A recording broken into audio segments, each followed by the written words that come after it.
मैंने सोच लिया है, मैं शर्त पूरी नहीं कर सकता। लेकिन अगर तुमने शर्त पूरी नहीं की तो वो हमारी शादी नहीं होने देंगे। और अगर ऐसा हुआ ना तो मैं अपनी जान दे दूंगी। मैं भी तेरे लिए अपनी जान दे सकता हूँ यार, लेकिन मैं शर्त पूरी नहीं कर सकता यार। एक ऐसी शर्त जो पूरी ना हो तो मौत के सिवाय और कुछ नहीं, और अगर पूरी हो तो भी जिंदगियां बचाना मुश्किल। ये कोई शर्त नहीं थी बल्कि मौत का एक खेल था।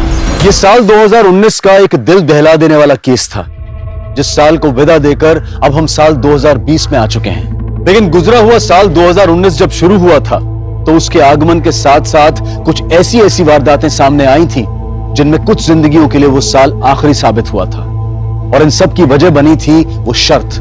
55, 56, 57, 58, 59, Happy New Year!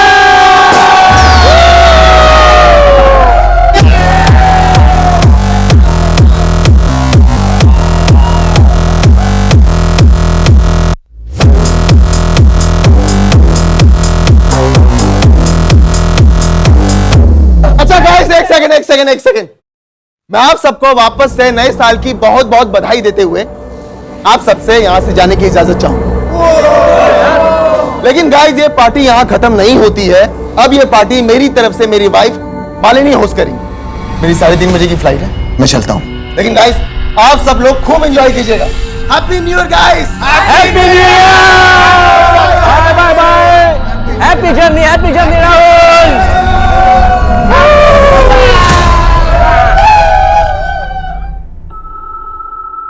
राहुल, तू तो चला जाएगा पर तेरी बहन अभी तक नहीं आई। आपके हमारी फिक्र करने से वो कभी सुधरी है जब सुधर जाएगी। लेकिन राहुल, मम्मी, हम निमिषा को जितना रोकेंगे टोकेंगे वो उतना ही सीन क्रिएट करेगी, इसलिए उसे उसके हाल पे छोड़ दो। उसे जब आना होगा वो आ जाएगी। अच्छा मम्मी, मुझे लेट हो रहा है, आप अपना और मालिनी का ख्याल रखना। 1 हफ्ते में लौट आऊंगा। Happy new year. Same to you. Bye.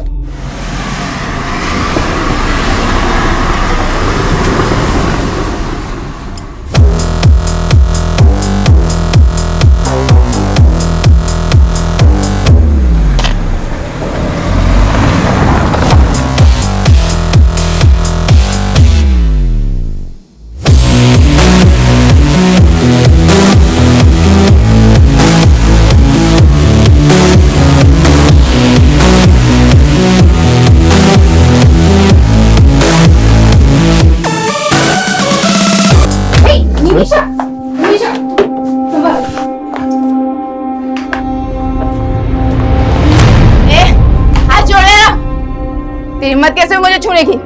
होश में आ निमिषा, ये क्या तमाशा लगा रखा है सबके सामने? और तुम दोनों यहाँ खड़े क्यों हो? निकलो यहाँ से। माँ, वो मेरे दोस्त है, उनकी इंसल्ट मत करो। और ये भी तुम्हारी भाभी है। मम्मी जी, जाने दीजिए। Everyone, we are so sorry. हमारी वजह से आज आपकी पार्टी खराब। भाभी ji, it's okay, no problem. चलो निकलते, चलो। तुम दोनों नहीं जाओगे क्या? तुमने बिगाड़ा है इसे। रुको, तुम लोग कहीं नहीं जाओगे।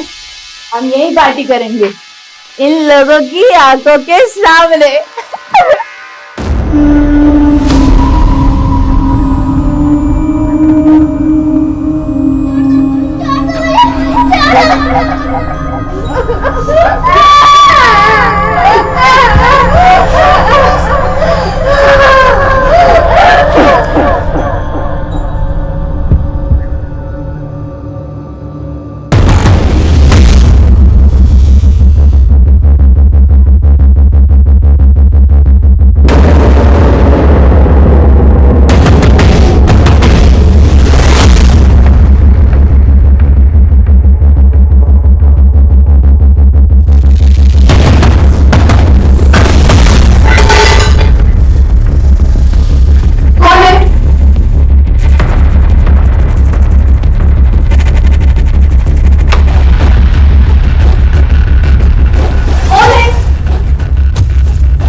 सर, जहाँ पे वो लड़का घायल मिला था, हमने वहाँ पे पूछताछ की तो ये लड़की सामने आई।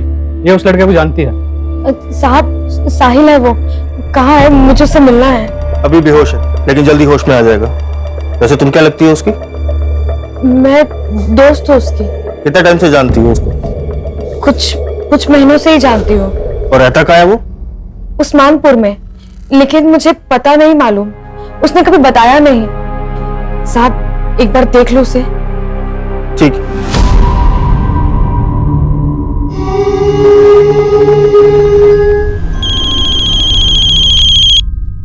हाँ शर्मा जी।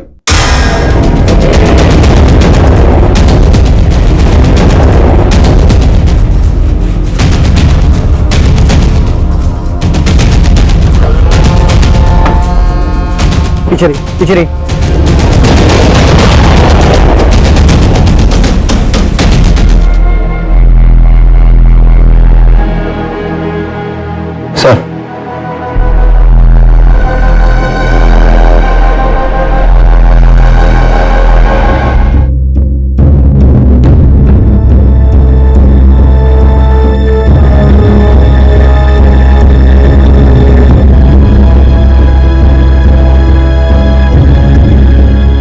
सर, इन 2 मर्डर के साथ साथ इस घर में लूट भी हुई है। 2 कत्ल हुए हैं, लूट हुई है। ये दोनों फीमेल्स यहाँ पे अकेली रहती थी? नहीं सर, एक बेटा राहुल और उसकी बहन निमिषा भी रहती है। राहुल कल मीटिंग के लिए सिंगापुर गए, उसको इन्फॉर्म किया है। और उसकी बहन निमिषा? सो उसका पता नहीं, और उसका फोन भी नहीं लग रहा है। ऐसे भी उसको अपनी फैमिली की कुछ पड़ी नहीं है। मतलब? सर हमारी सोसाइटी में 5 घर हैं और हर साल एक घर का नंबर आता है जो न्यू ईयर की पार्टी देता है। कल न्यू ईयर की पार्टी शुरू हुई तो राहुल निकल गया क्योंकि उसको सिंगापुर जाना था, और उसके बाद उसकी बहन नशे की हालत में अपने दोस्तों के साथ आई थी। तुम लोग कहीं नहीं जाओगे, हम यही पार्टी करेंगे। तेरी पार्टी तो मैं अभी बुलाती हूँ। चल जरा, तुम लोग पार्टी। मेरे दोस्त हैं वो लोग, ये लोग मुझे छोड़ के कभी नहीं जाएंगे, और मैं तुम लोगों को छोड़ के अभी जा रही हूँ।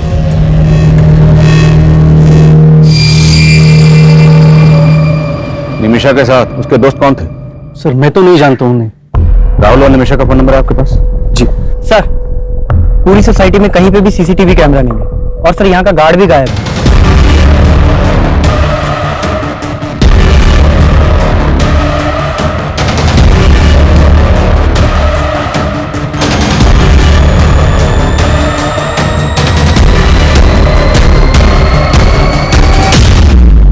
नाम क्या है गार्ड का?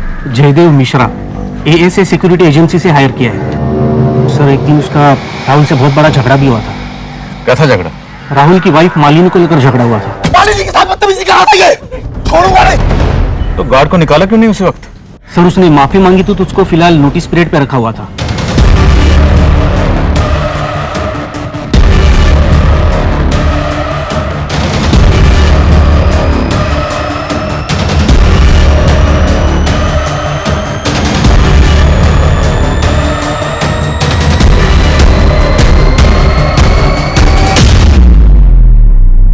सर मेरी अभी राहुल से बात हुई, सिंगापुर से 5 घंटे बाद इंडिया की फ्लाइट है, उसी से आ पाएगा वो। प्रकाश सर वो गार्ड अपने घर पे नहीं मिला है। उसके एक पड़ोसी ने बताया कि वो अभी थोड़ी देर पहले घर से निकला है। हो सकता है भागने की फिराक में हो। सभी बस स्टैंड और रेलवे स्टेशन पर उसकी फोटो सर्कुलेट करवा। ठीक है सर। गार्ड और निमिषा अपनी माँ और भाभी से झगड़ा करके घर चले, अब वो भी गए, पता करो वो कहाँ, और उसके दोनों दोस्त, उनके बारे में पता करो। सर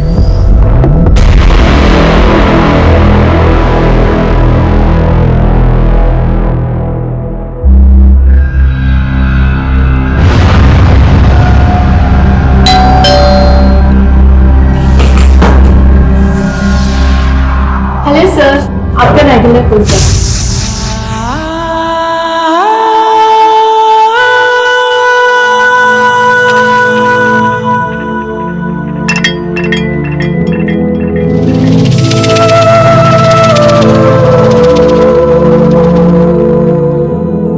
कैसा है? बहुत अच्छा है। चांदनी चौक से खरीदा है, पूरे 200 रुपए में। चांदनी चौक? हमें तो कभी नहीं लेके गए तुम चांदनी चौक, अकेले होके आ गए। अरे यार, तुझे तो मैं कुल्लू मनाली लेके जाऊंगा, पहले एक बार शादी तो कर ले, और मैं तुझे जहन्नुम पहुंचाऊंगा। साले तेरी तो। छोड़ उसे। साले तो तुम हो इसके, होने वाला बहनोई है तुम्हारा, समझे? अगर ऐसा हुआ ना बहन रहेगी ना बहनोई, दोनों को काट के फेंक दूंगा, समझी? साले सलमा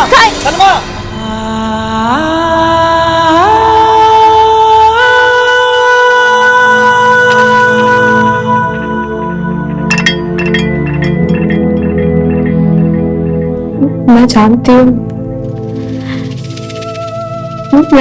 हूँ तुम्हारा गुनहगार कौन है,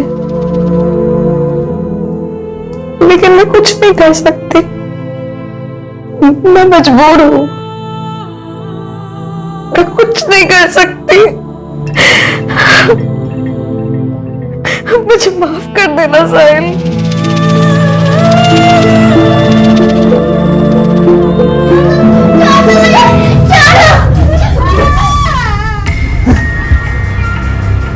साहिल, साहिल, डॉक्टर, डॉक्टर, देखिए ना क्या हो रहा है इसे।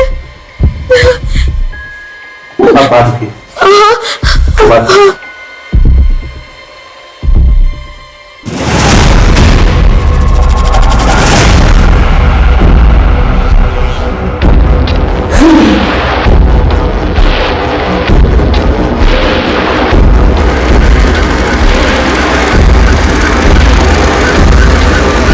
सर वो guard Anand Vihar bus stop से यूपी की बस पकड़ने की फिराक में था, लेकिन उससे पहले हमारी टीम ने उसे दबोच लिया। बस आधे ही घंटे में वो गार्ड यहाँ पर होगा सर। साहब मैंने कुछ नहीं किया। साहब मैंने कुछ नहीं किया। मैं डर गया था कि आप लोग मेरे ऊपर शक करो। राहुल की वजह से तुझे नौकरी छोड़ने का नोटिस मिला था, इसी बात का बदला लिया ना तूने। और राहुल की बीवी के ऊपर तेरी बुरी नजर थी ना। मैडम ने गलत सोच लिया था साहब। अरे भैया वो वाली इंग्लिश फिल्म जरा हमको भी दिखाओगे क्या? भैया बड़ा मजा आएगा, हम कहते थे। Madam sorry. हाथ कैसे लगाया तुमने? और फिर राहुल साहब ने भी आके बेकार में बजा दिया। उस वक्त तू ड्यूटी पे था ना, फिर तेरी ड्यूटी पे रहते इतना बड़ा कांड कैसे हो गया? साहब मानता हूँ कि मैं ड्यूटी पे था, लेकिन उस रात मैंने थोड़ी सी पी ली थी साहब। सुबह जब आँख खुली तो राहुल साहब का घर का दरवाजा खुला दिखा साहब। वहां जाके देखा तो अंदर 2 लाशें पड़ी थी साहब। मैं डर गया कि पुलिस मुझे पकड़ ली और फिर मैं भाग गया साहब वहां से। तू भागा इसलिए था क्योंकि तूने किलर्स को एंट्री दी थी। तू भी उनके साथ मिला हुआ था ना। चल सच बता, और कौन कौन शामिल है इस कांड में, और ये लूट का माल कहां रखा है? मैं सच बोल रहा हूँ साहब, मुझे कुछ नहीं पता। हमने उस गार्ड को बहुत तोड़ा, लेकिन वो कुछ उगल नहीं रहा। क्या आपको किसी और पर शक है? सर उस आदमी पर भरोसा मत कीजिए सर, पक्का उसी ने कुछ किया है सर, तभी तो वो भाग गया था। आपकी बहन निमिषा कहाँ है? हमें पता चला है कि आपकी बहन की आपकी माँ या आपकी बीवी किसी से नहीं बनती थी, सब उससे परेशान थे। और जिस दिन वो घर से गई उस दिन भी आपकी माँ और बीवी से झगड़ा करके गई। सर आप कहना क्या चाहते हैं? सर वो मेरी बहन है, माना कि वो थोड़ी बिगड़ैल थी, लेकिन सर वो ऐसा कुछ नहीं कर सकती। सर प्लीज आप उसे ढूंढिए। आप हमारी मदद कीजिए। आप निमिषा के दोस्तों के बारे में कुछ तो जानते होंगे। सर मैं हमेशा अपने बिजनेस में बिजी रहता था, और फिर निमिषा को भी पसंद नहीं था कि कोई उसकी पर्सनल लाइफ में इंटरफेयर करे। हमें आपकी बीवी और माँ की कलाई पर ये कुछ मार्क्स मिले। इन मार्क्स से रिलेटेड आपको कुछ भी पता है? ध्यान से देखिए, छोटी से छोटी इंफॉर्मेशन भी हमारे लिए बहुत काम की हो सकती है। सर मेरी तो कुछ समझ में नहीं आ रहा है सर, एक ही झटके में मेरी पूरी फैमिली।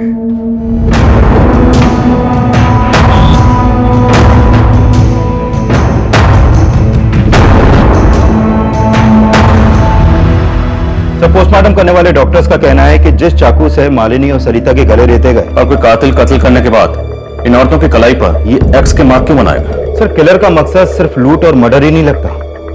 पोस्टमार्टम रिपोर्ट में यह भी सामने आया है कि मालिनी के साथ रेप भी हुआ था, वो भी इसकी हत्या के बाद। कत्ल करने के बाद रेप, ये किलर जो भी है बहुत ही विकृत मानसिकता का है। ये वो गार्ड भी हो सकता है, उसी की मालिनी पर बुरी नजर थी। उस गार्ड को बहुत तोड़ा लेकिन वो कुछ उगल ही नहीं रहा। एक बात और सर, मालिनी की बॉडी पर 2 आदमियों के डीएनए मिले। 2 लोग? उस रात निमिषा के साथ भी उसके 2 दोस्त देखे गए थे। निमिषा का कुछ पता चला? नहीं सर, निमिषा का कुछ पता नहीं चला, लेकिन उसके कॉल रिकॉर्ड्स में मौजूद सभी नंबर्स में से मैं 2 लड़कों को जीरो डाउन कर रहा हूं जो उस रात पार्टी में निमिषा के साथ देखे गए थे। 2 कत्ल हुए, कत्ल के बाद मालिनी का रेप किया गया। मामला सीरियस है।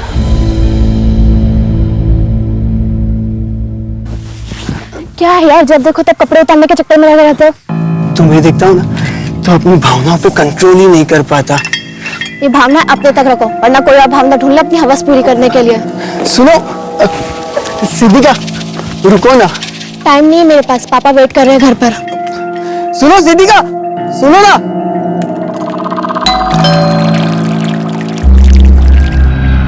हेलो सर, हेलो, आपका रेगुलर पिज्जा। Thank you. चाय पियोगी? No thank you sir. आप रोज मेरी खिदमत करती हो, ये पिज्जा लेकर आती है, मुझे भी तो मौका दो। सर, निमिषा के कॉल रिकॉर्ड में जितने भी नंबर मिले हैं उनमें से मैंने इन 2 लड़कों को जीरो डाउन किया और सब पड़ोसियों ने भी कंफर्म किया है कि यही दोनों लड़के उस रात निमिषा के साथ देखे गए थे। सर, ये है मनोहर, लेकिन इसका फोन बंद है अभी और इसके फ्लैट पर भी कोई नहीं है। और ये है रुपेश, ये मिल गया सर, हमारी कस्टडी में है। सर मुझे मालूम नहीं कि सर निमिषा कहाँ है सर। और मनोहर, वो कहाँ है? मनोहर?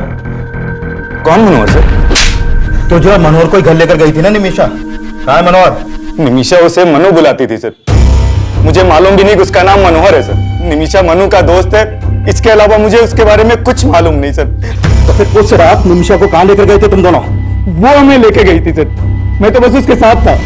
अरे मम्मी नहीं होती ना तो आज हाथ उठ जाता मेरा उन पे, बेकार में जड़ दिया यार। अबे ये सब छोड़ो यार, अब ये बताओ हम कहाँ जा रहे हैं? जान लूं मैं। अबे तू छोड़ ना यार, तू पुड़िया लेकर आना यार अंदर से। अल्कोहल के ऊपर ड्रग्स लेगी, अबे मर जाएगी। अरे यार, तेरे हिस्से की उम्र खा रही हूँ क्या मैं? तुम्हार मनु, तुम मुझे घर ड्रॉप कर दे यार। ड्राइवर समझा है क्या? चल निकल। मैं बहुत मुश्किल से घर पहुंचा था, मुझे नहीं पता कि उसके बाद वो दोनों कहाँ गए थे। मतलब तो खुद को भी बचा रहा है और मनु को भी। बेटा सच तो यह है कि उन थप्पड़ों का बदला लेने के लिए तूने और मनु ने मिलकर पहले निमिषा की भाभी और माँ को मारा और फिर निमिषा को भी गायब कर दिया। सर ऐसा नहीं है सर। सर मुझे तो कहानी कुछ और ही लग रही है सर। कौन सी कहानी? निमिषा अपनी माँ और भैया भाभी से बहुत तंग थी सर, और मनु निमिषा के लिए कुछ भी कर सकता था सर। मतलब तू कहना चाहता है कि निमिषा ने मन्नू के साथ मिलकर अपनी माँ और भाभी को मरवा दिया और फिर अपनी भाभी का रेप भी करवा दिया? देख, तेरा डीएनए टेस्ट होगा तो सब कुछ सामने आ जाएगा। उससे तो अच्छा है कि तू उगल दे। सर मैंने कुछ नहीं किया सर, मेरी बात मानिए सर, मैंने कुछ नहीं किया सर। मैं सच बोल रहा हूँ सर, मैं सच बोल रहा हूँ नहीं सर, मैंने कुछ नहीं किया सर। हाँ चल, मैं तुझे बात करती हूँ। हाँ, बाद में बात करती हूँ। बाय। Hello sir. हेलो। आज अंदर नहीं बुलाएंगे? अरे आप आइए ना, आपको तो इस घर में हमेशा वेलकम। सर, इस मनोहर का एक नाम मन्नू भी है। खबरियों से इंफॉर्मेशन मिली है कि ये मनोहर और मुन्नू एक ड्रग्स पैडलर है।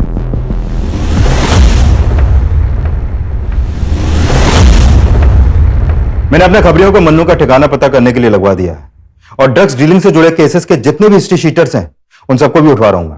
निमिषा की एक ड्रग पेडलर से दोस्ती, लेकिन उसकी अपने घर में किसी से नहीं बनती, न मां से न भाभी से। और राहुल ने हमें बताया कि इस सब के लिए राहुल को जिम्मेदार मानती थी। इनके घर के जरा अंदरूनी हालात पता करो, हो सकता है ये अंदरूनी मामला और क्राइम को इस तरह अंजाम दिया गया ताकि लगे कि बाहरी मामला।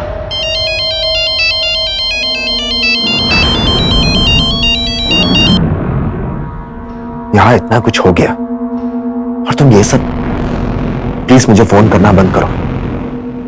तुम्हें पता है यहां क्या क्या हुआ है? सर, अगर ऐसा है तो इन लाशों पर एक्स मार्क्स की कहानी हमें भटकाने की कोई चाल हो सकती है। अभी तक तो ऐसे ही लग रहा है, बट यू नेवर नो, हो सकता है इन एक्स मार्क्स के पीछे भी कोई और ही कहानी छुपी है। Find out. Okay sir.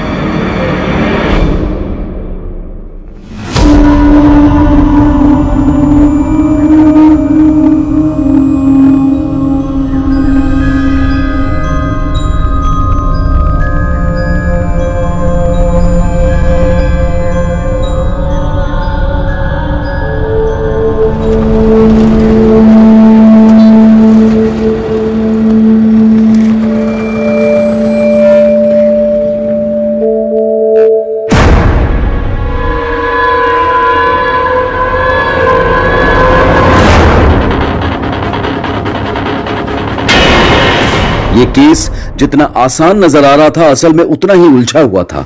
और उन लाशों पर मिले क्रॉस मार्क्स रहस्यों की लकीरें साबित हो रहे थे और अखबार की सुर्खियां उन्हें और भी ज्यादा सनसनीखेज बना रही थी। एक तरफ पुलिस मालिनी और सरिता के मर्डर की गुत्थी सुलझाने में जुटी हुई थी और वहीं एक और लड़की का मर्डर हुआ था जो फिलहाल पुलिस की नजर में आया ही नहीं था। लेकिन इस सब में निमिषा और उसके दोस्त मनोहर और मन्नू के गायब होने का क्या रहस्य था? एक तरफ पुलिस निमिषा को भी विक्टिम मान रही थी और वहीं निमिषा के गायब होने की यह थ्योरी भी बनाई जा रही थी कि कहीं इन मर्डर्स में निमिषा का हाथ तो नहीं था। लेकिन इस केस में सबसे चौंकाने वाली बात मालिनी की लाश के साथ हुए रेप का खुलासा था। लिहाजा इस एंगल को मालिनी से जुड़ी बातों से जोड़ना लाजमी था। और फिर इस केस में कुछ ऐसा मिला जिसने पुलिस की थ्योरी को फिर से बदल दिया। सर, मैंने मालिनी के पुराने दोस्तों से बात की तो पता चला कि मालिनी और राहुल का आपस में उनकी शादी से पहले फिजिकल रिलेशन था। लेकिन ये राहुल मालिनी से शादी करने के बजाय किसी और लड़की से शादी कर रहा था, जिसके बाद मालिनी ने राहुल पे उसका रेप चार्ज लगाने की धमकी दी थी। व्हाट? हाँ सर, और इसी धमकी के डर से राहुल ने मालिनी से शादी की थी। सर, आपको कोई गलतफहमी हुई है। शादी करना चाहता है तो किसी और से, लेकिन करनी पड़ गई मालिनी से, है ना? जी, प्रेरणा को देखते ही मुझे राहुल पे नाज हो गया। बहुत प्यारी बच्ची है आपकी। और जब आपको आपके बेटे की हरकतों के बारे में पता चलेगा ना, तब घिन आएगी आपको। कौन हो तुम और अंदर कैसे घुस गई? वो तुम अपने भाई से पूछो, क्या लगती हूँ मैं उसकी। इसका अफेयर मुझसे है और शादी इस लड़की से कर रहा है। अगर तुमने मुझसे शादी नहीं की ना, तो मैं मॉलेस्टेशन का केस तुम पर फाइल कर दूंगी।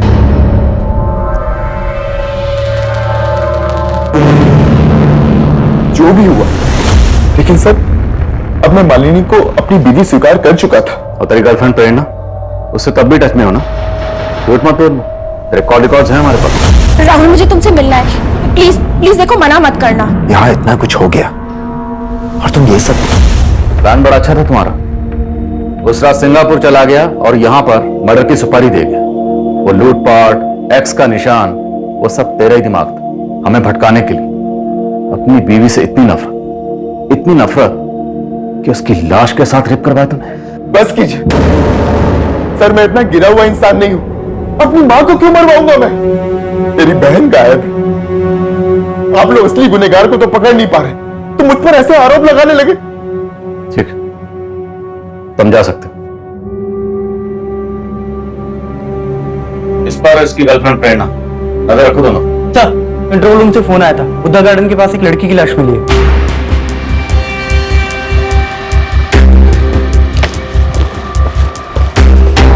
पीछे हटिए। प्रकाश, लाश की हालत देख के लग रहा है कि इसका मर्डर 2-3 दिन पहले ही हुआ है।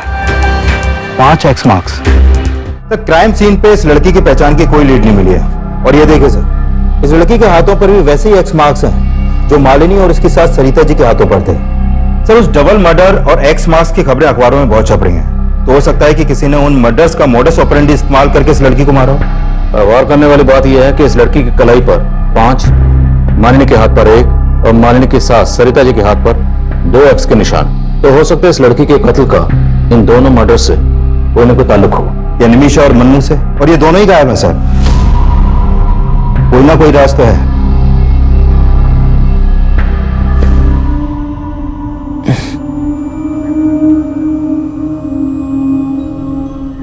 साहिल, साहिल, नर्स आंखें खोल रहा है। साहिल, साहिल, साहिल, हाँ हाँ, आंखें खोलिए। मैं सलमा, सलमा, मेरी तरफ देखिए ना साहिल, देखिए मैं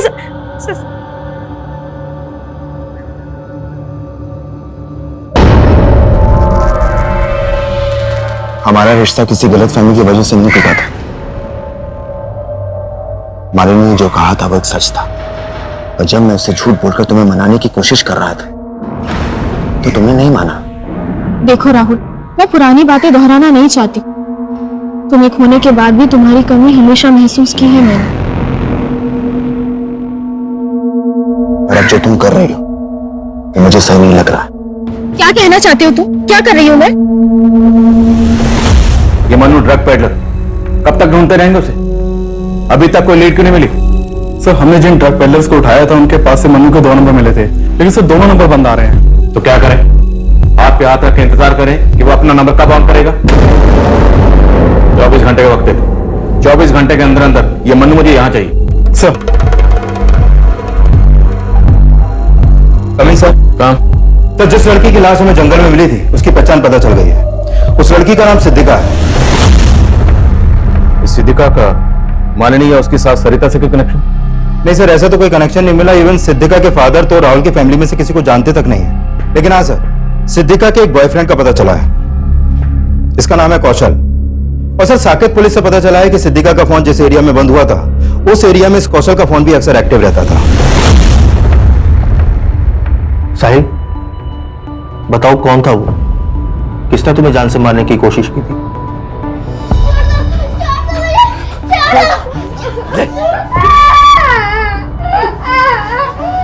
क्या हुआ साहिल? बताओ, किसने हमला किया था तुम्हारे ऊपर?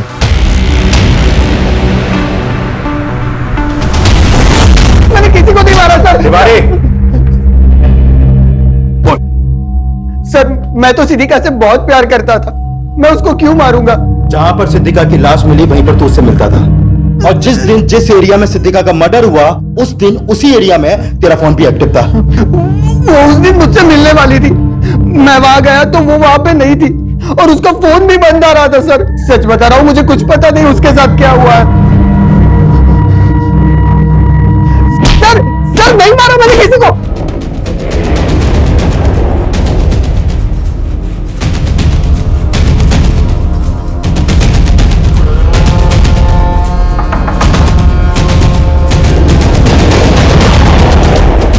पुलिस, चल। रुक सर, सर, सर। निमिषा कहाँ है? सर, निमिषा ने कुछ नहीं किया सर। सर, मैंने भी कुछ नहीं किया। जो पूछ रहा हूँ वो बता, निमिषा कहाँ है? अरे जाना मनु, तू लेके यार कार के अंदर से। अरे यार निमिषा, वो रुपए सही बोल रहा था। फिर दारू के साथ ड्रग्स लेगी तो मर जाएगी तू यार। अबे साला, तू भी फट्टू है, मैं खुद ले लेती हूँ, चल।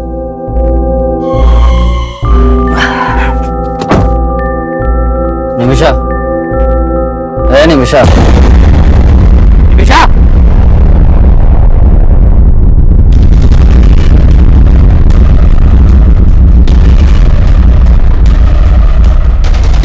सर, मैं सच बोल रहा हूँ सर, ये खुद अपनी मौत मरी है। मैं बहुत डर गया था सर, इसलिए मैंने इसकी लाश यहाँ लाके फेंक दी, पर मैंने किसी को नहीं मारा सर। मैंने कोई मर्डर नहीं किया, कोई मर्डर नहीं किया।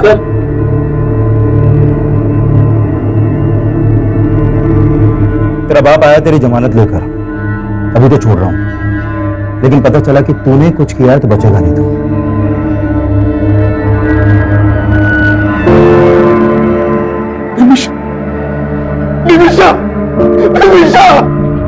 निमिषा की पोस्टमार्टम रिपोर्ट से यह सामने आया था कि निमिषा की मौत ड्रग्स की ओवरडोज की वजह से हुई थी, लेकिन इसका मतलब यह भी नहीं था कि पुलिस मनोहर और मन्नू पर भी पूरी तरह से भरोसा कर रही थी। वहीं राहुल, प्रेरणा, रुपेश और सिक्योरिटी गार्ड जयदेव भी। लेकिन निमिषा का केस मालिनी, सरिता और सिद्धिका के केस से इसलिए भी अलग था और इस एक्स मार्क की गुत्थी को सुलझाना पुलिस के लिए बेहद मुश्किल साबित हो रहा था। पर मुझे इन मर्डर्स में कनेक्शन नजर आ रहा है। 3 और 4 गायब है। मतलब आप कहना चाहते हैं कि 2 मर्डर्स और हुए हैं जिनकी लाशों पर 3 और 4 एक्स के मार्क्स हैं? एग्जैक्टली। और शायद ये किसी सीरियल किलर का काम हो सकता है। 1X, 2X और 5X, बीच में 3X और 4X गायब है। आसपास के थानों में पता करो। मालिनी, सरिता और सिद्धिका के मर्डर के दौरान जितनी भी मिसिंग कंप्लेंट दर्ज हुई हैं, सबके बारे में पता लगाओ। साहिल, तुम ये मत समझना कि मेरा भाई मेरे लिए तुमसे बढ़कर है। तुम जिंदगी हो मेरी। साहिल, ऐसे पत्थर बन के मत रहो ना, मैं मर जाऊंगी।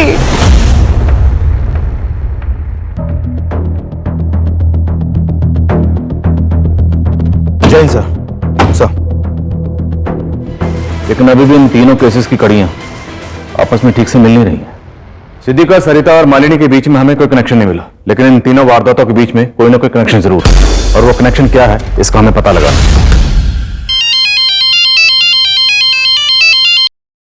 हेलो सर, योगेंद्र शर्मा के पड़ोसियों से पता चला है कि काफी टाइम पहले तक यहाँ पर एक मेड भी काम करती थी, जो काफी दिनों से यहाँ पर नहीं दिखी। कौन थी वो मेड?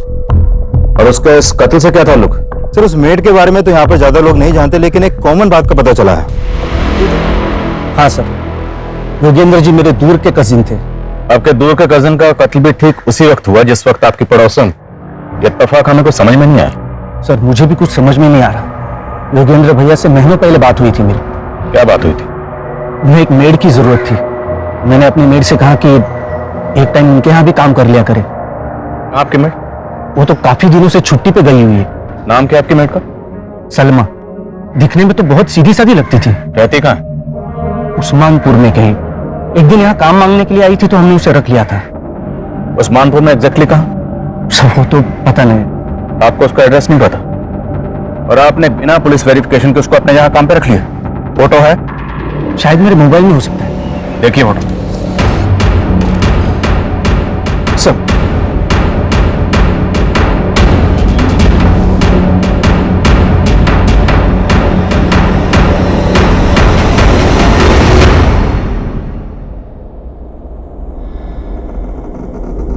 मालिनी और सरिता के पड़ोसी का दिलीप शर्मा से कॉमन कनेक्शन मिला।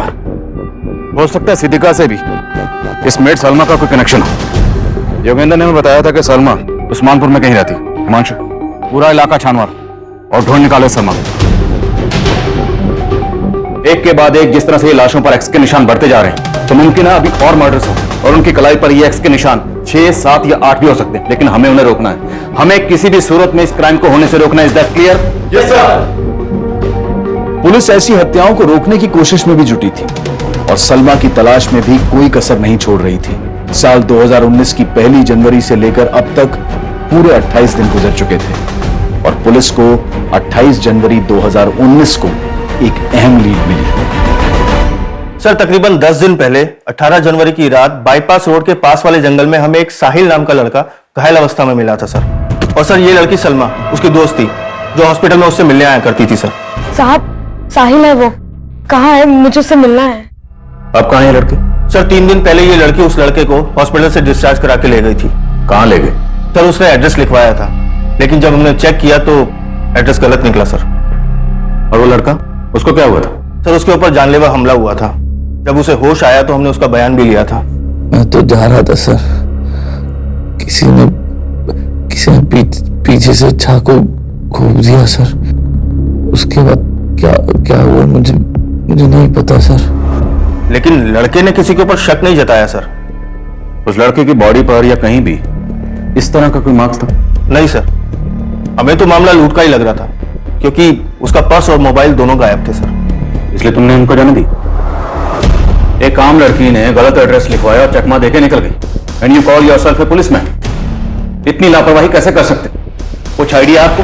कितने मर्डर हो रहे?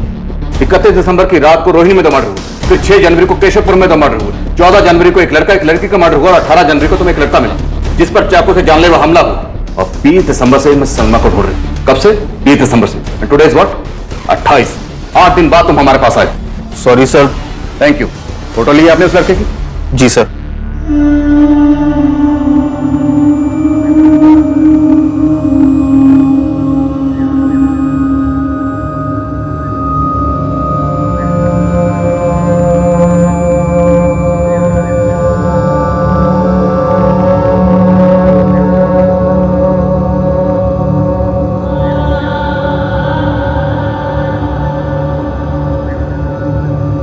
साहिल खाना।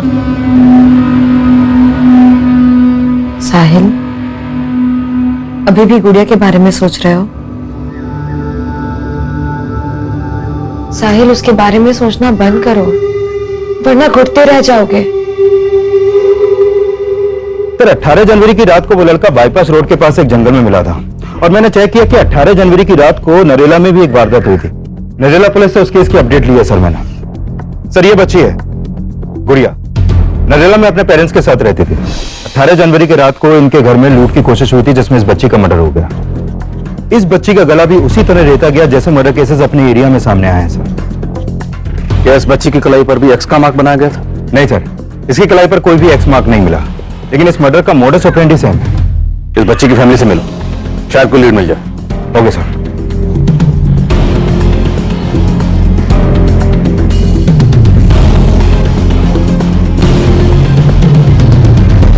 सर उस रात हम सब सो रहे थे, घर के दरवाजे का लेस भी अंदर से लगा हुआ था। समझ में नहीं आ रहा हूँ लुटेरे हमारे घर में अंदर कैसे घुसे थे। इस लड़की को जानते हैं आप? ये तो हमारी मेड थी साहब। मेड? जी। अभी कहाँ ये? इसने तो कुछ महीने पहले काम छोड़ दिया। ये लड़की सलमा इन लोगों के लिए रेकी करती होगी।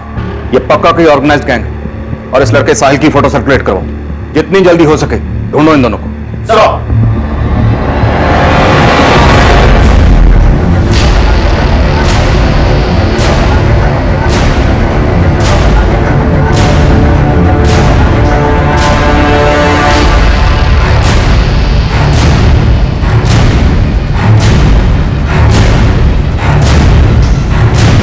साहिल जल्दी चलो, पुलिस है। साहिल चलो।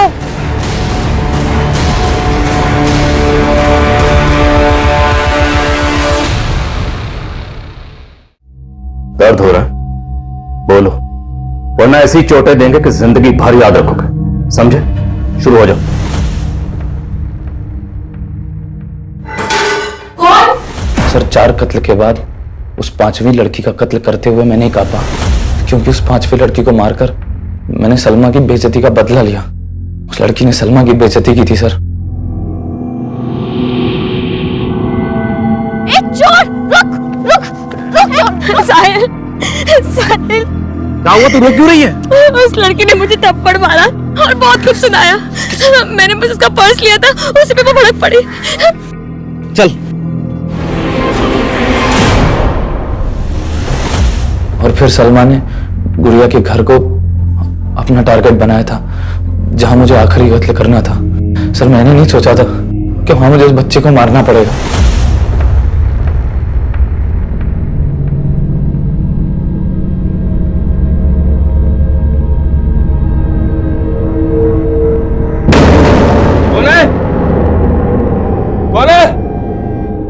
कौन है? अरे मैंने उस बच्ची को मार तो दिया सर, लेकिन उसकी चीखें आज भी मुझे डराती हैं। सर उस बच्ची को सलमा के साथ हंसता देखा था मैंने।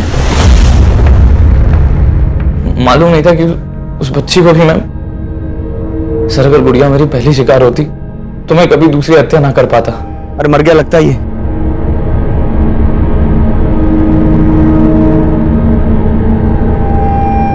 चल। सर मेरी किस्मत बुरी थी जो बच गया, फल जो भोगना था। और तुमने ये सब किया क्यों? सर हम 6 मार का गैंग एक बहुत पुरानी बिरादरी है। हमें परंपरा है कि हम अपने घरों से दूर चले जाते हैं और फिर जाके तय करते हैं कि लूटना किसे। साहब हम इसमें शहर के लोकल गुंडों की मदद लेते हैं, जो हमें ऐसे लोगों के बारे में बताते हैं। ऐसे परिवारों को जिनकी आपस में बनती नहीं है, जो अकेले रहते हैं। जी सर।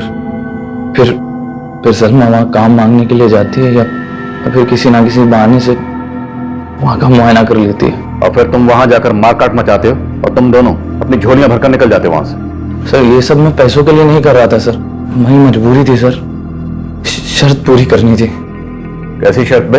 सर हम 6 मारों में एक परंपरा होती है, अगर सर हमारी बिरादरी के लड़के को शादी करनी होती है तो उसे 6 हत्याएं करनी पड़ेंगी सर।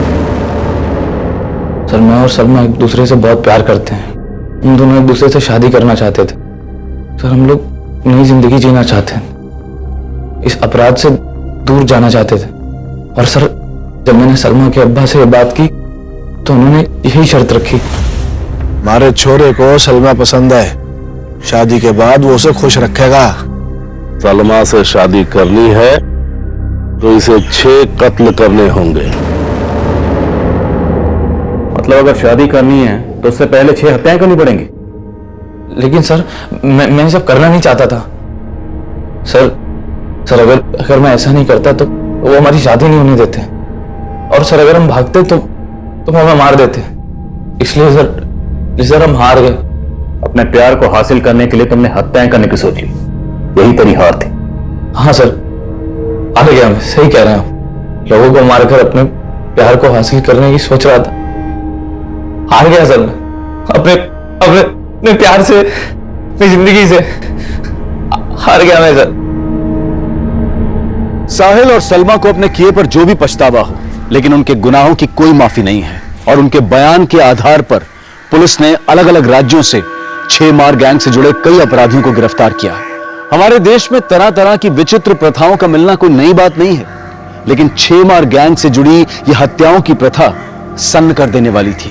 और हैरान कर देने वाली बात तो यह है कि आज भी इस तरह के गैंग हमारे देश के कई हिस्सों में एक्टिव हैं, जो अलग अलग तरह के हथकंडे अपनाकर हमारे घरों में घुसने की फिराक में कोई ना कोई जाल बिछा रहे होते हैं। पुलिस लगातार ऐसे गैंग से सतर्क रहने के लिए हिदायतें जारी करती रहती है और इनसे सतर्क रहना हम सबके लिए बहुत जरूरी है।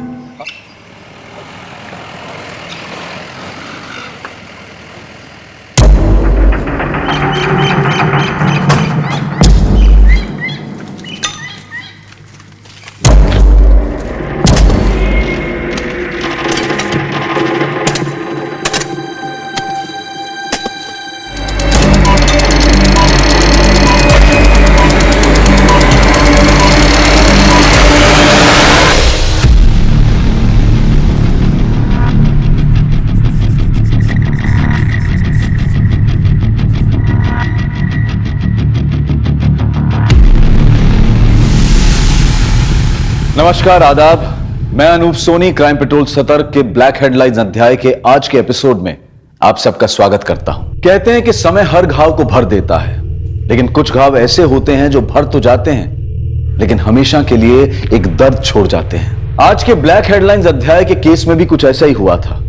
जब कुछ पुराने पाप उभर कर नए रूप में सामने आए तो उन्होंने कई जिंदगियों को जुर्म की चपेट में ले लिया। शादी कर ले उससे, लेकिन सोना मत। उसके साथ सोई ना तो फिर देख लेना।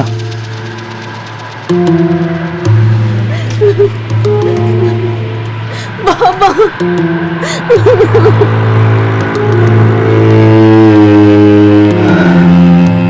तुम तो कह रहा था शादी नहीं करेगा। अरे यार, करनी पड़ रही है, बाबा नहीं मान रहे थे।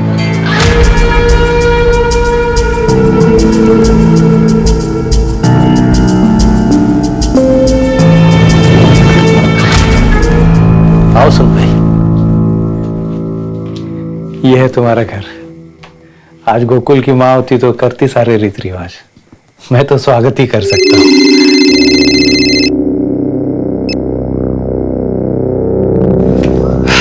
क्या साला, सबकी शादी में तू बाल्टी भर के दारू पीता और खुद की बारी आई तो बात तक नहीं किया, सीधा घुस गया घर में। देवाय अपने बड़ा फुलटू पीने का है। चल चल, ठीक है। आउट मत होना, समझा ना भाई लोग। गोकुल गोकुल गोकुल।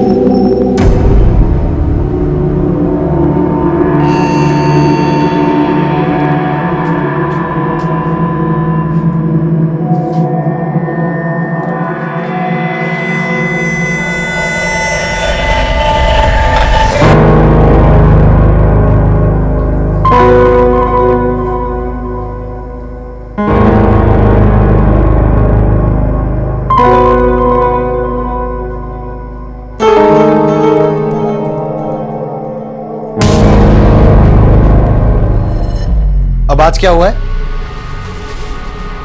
सर दर्द है। एक और बहाना। 15 दिन हो गए हमारी शादी को। अगर यही सब करना था तो शादी क्यों की? थक गया हूं तुम्हारे बहाने सुन सुन के। कभी सर में दर्द, कभी पेट में दर्द। बहाना नहीं आओ, सच में दर्द है।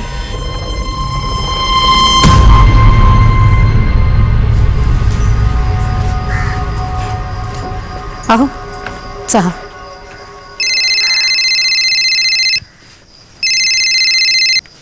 हेलो, हाँ साहब, चलेंगे ना साहब? हो साहब, मैं अब भी निकलता हूँ। मुंबई का भाड़ा है, मैं बस यूं गया और यूं आया। और वैसे भी आज की रात मेरे लिए बहुत स्पेशल है। लवकर है।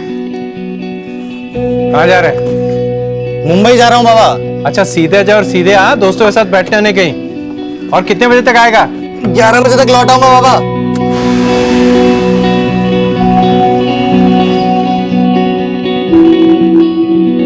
नहीं आया तुम्हारे पास भी?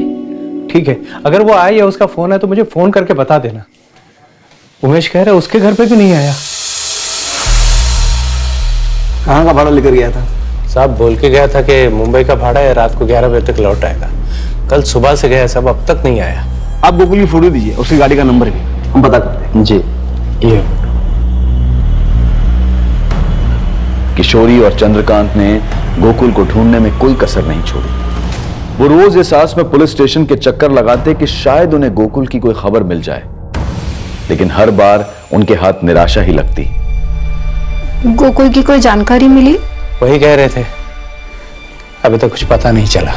सब मेरी गलती है, मैं ही मनहूस हूं, मेरी कुंडली में ही कोई दोष है।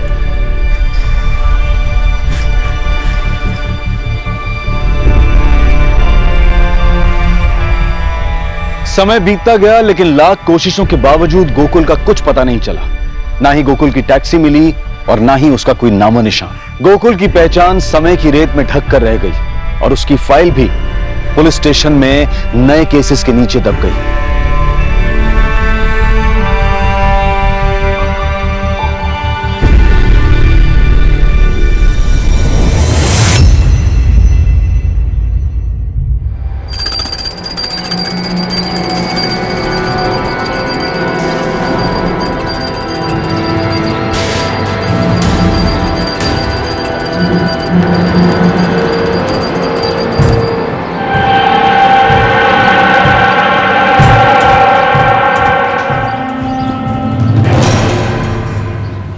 किशोरी, क्या कर रही हो ये? क्या कर रही हो तुम?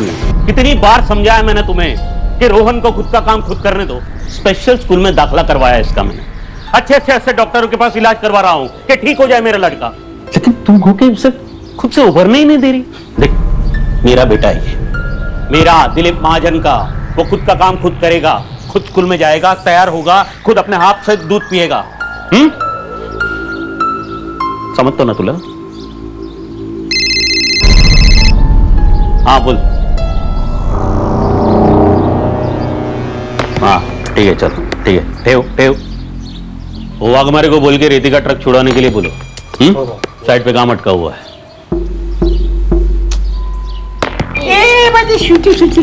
चलो पापाला उशीर होते, ओके? चॉकलेट खाते हो? चला, bye bye bye bye bye.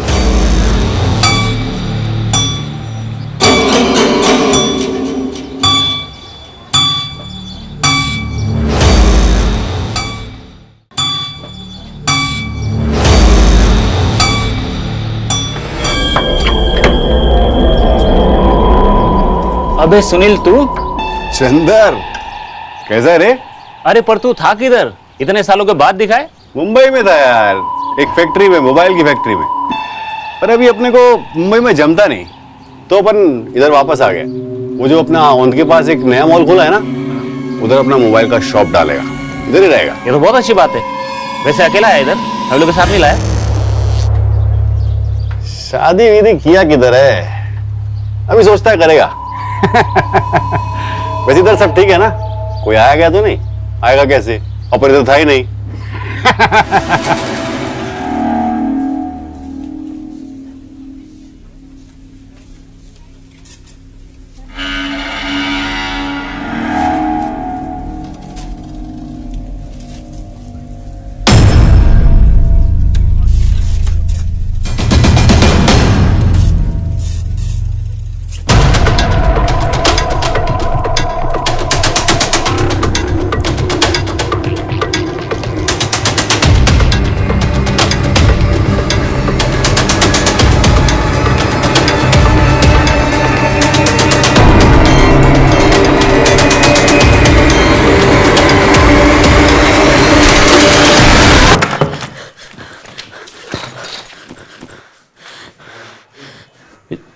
काय झालं रे किशोरी?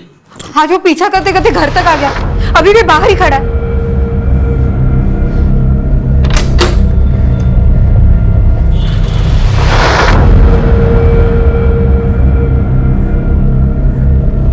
कोई भी तो नहीं बाहर? हमें सांगते ना, अब भी बाहर था वो। तेरे दिमाग के अंदर प्रॉब्लम है किशोरी। तुझे ऐसा बार बार लगता है कि कोई पीछा कर रहा है, लेकिन क्यों करेगा तेरा पीछा कोई? लेकिन ये पहली बार तो नहीं हुआ है ना। उस दिन जब मैं अगरबत्ती लेने गई थी तब भी वो मेरा पीछा कर रहा था। चल मी मंगला संग तुम्हारे साथ जाएगा जहां जाना होगा। उसकी जरूरत नहीं है। अगली बार किसी ने मेरा पीछा किया तो मैं पुलिस स्टेशन चली जाऊंगी।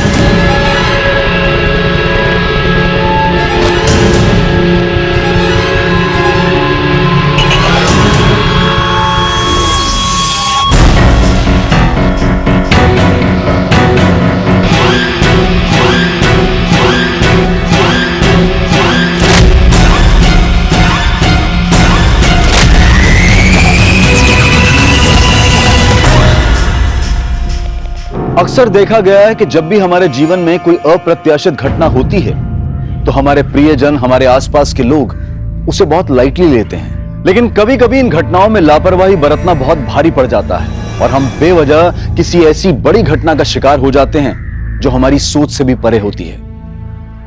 अमन, स्कूल से आते वक्त सीधे घर आ जाना, कहीं खेलने मत लग जाना। Okay okay aunty, bye.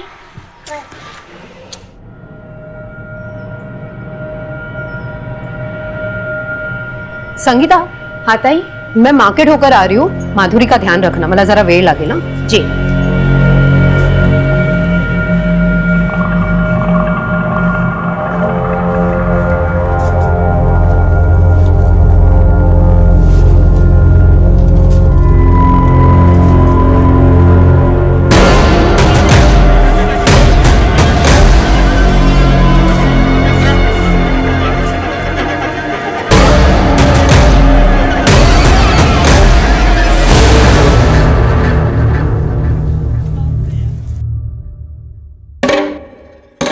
ताई, कहाँ थी आप? कब से आपको फोन कर रहे हैं? अरे फोन की बैटरी खत्म हो गई। पण झालं का, इतनी क्यों परेशान है तू? रोहन बाबा अब तक स्कूल से नहीं लौटे हैं, तो साहब उनको स्कूल में देखने गए थे, तो पता लगा कि वो स्कूल पहुंचे ही नहीं थे। पहुंचा नहीं मतलब? अरे नाही रे, तिकडे बघितला मी। तुम लोग डेपो के उधर जाओ, ठीक है? हाँ, मंगिया को भी बोलो। कहाँ थे तुम? तुम्हारा फोन भी बंद आ रहा है। अरे मुझे नहीं पता, मेरी फोन की बैटरी खत्म हो गई थी। पर रोहन को टाइम मिला? पता नहीं चला अभी तक उसका कुछ। सुनो ना, लेट नहीं करते, पुलिस स्टेशन चलते। संगीता, घर का ध्यान रखो। चल। रोहन घर से स्कूल पैदल जाता है? जी पैदल जाता है सर, उसका स्कूल हमारे घर के पास ही। वो हमारे मोहल्ले के ही तो बच्चे, अमन और अतुल, उनके साथ ही रोज स्कूल जाता है और वापस आता है। सर ये तीनों साथ में स्कूल जाता है, लेकिन रोहन का स्कूल पहले पड़ता है एक गली में, जहाँ से वो अकेले जाता है। सर मैं स्कूल गया तो पता चला कि रोहन आज स्कूल पहुंचा ही नहीं। कोई रिश्तेदार वगैरह उनके घर चला गया हो, पता किया आपने? सर ऐसे तो कोई रिश्तेदार है नहीं, लेकिन स्कूल के टाइम पे स्कूल ना जाकर रोहन अकेला कहीं क्यों जाएगा? आपको किसी पे शक है? किसी के साथ कोई झगड़ा, कोई दुश्मनी? नहीं सर, ऐसा तो कुछ नहीं है। सब पिछले कुछ दिनों से कोई मेरा पीछा कर रहा है। जी सर, 2 दिन पहले पुलिस स्टेशन आई थी और मुझे बताया भी था कि कोई इनका पीछा कर रहा है। सर एक आदमी मेरा पीछा कर रहा है। कौन है, आप जानते हैं उसे? नहीं, मैं जानती नहीं हूँ, लेकिन वो अभी भी बाहर खड़ा है। आइए मेरे साथ।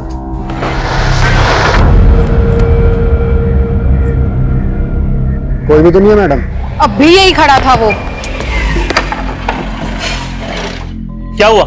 फिर किसी ने पीछा किया? हाँ, वो आप कौन? ये मेरे पति हैं, दिलीप महाजन। मैंने इन्हें फोन करके बुलाया।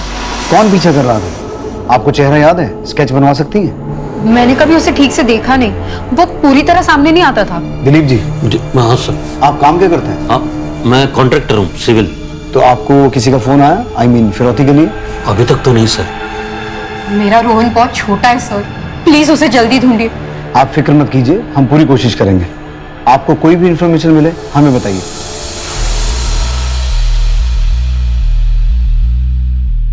सुहास, बच्चा बोल नहीं सकता, सुन नहीं सकता, बहुत छोटा है, मोहल्ले के और 2 बच्चों के साथ स्कूल जाता है, तो रास्ता भटकने का तो कोई चांस नहीं है। खैर, तुम उन दोनों बच्चों और स्कूल से पता करो, देखो क्या पता चलता है। रमाकांत, तुम रोहन के स्कूल से लेकर घर तक पूरा रास्ता चेक करो, साथ ही उसकी फोटो हर जगह सर्कुलेट करवाओ। बस स्टेशन, रेलवे स्टेशन, हर जगह सर्च करवाओ। कोई भी इंफॉर्मेशन मिले इंपॉर्टेंट हो सकती है। ये सब तुम्हारे कारण हुआ है। रोहन को स्ट्रॉन्ग बनाओ, स्कूल अकेला भेजो, यही बोलते थे ना तुम। आता बगा, मेरे बेटे का किसी ने किडनैप कर लिया। किशोर, तू ऐसा क्यों समझते है कि किसी ने किडनैप कर लिया उसे? देख देख, पुलिस ढूंढ रही है उसे, मिल जाएगा वो। पता नहीं किस साल में होगा मेरा रोहन। हाँ अंकल, सुबह तो हम साथ ही गए थे। वो जो टर्निंग आती है ना, वहां से रोहन अपने स्कूल चला गया और फिर हम अपने स्कूल चले गए। और स्कूल छूटने के बाद? स्कूल छूटने के बाद वो टर्निंग पे हम वहाँ वेट कर रहे थे रोहन का, लेकिन फिर वो आया ही नहीं। बेटा, अपन जब आप स्कूल जा रहे थे तब आपको ऐसा लगा कि कोई आपका पीछा कर रहा था? नहीं अंकल, ऐसा तो नहीं लगा।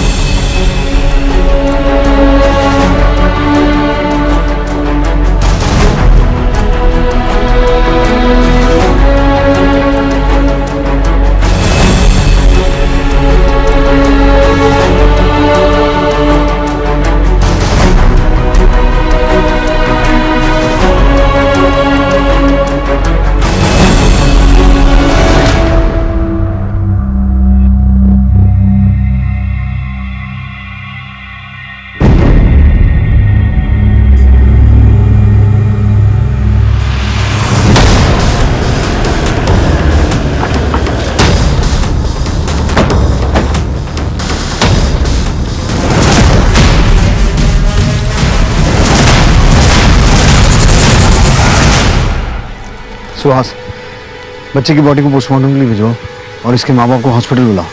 रमाकांत सर, इस जंगल और आसपास के पूरे इलाके को स्कैन करो और फोरेंसिक टीम को बुलाओ तुरंत। Okay sir.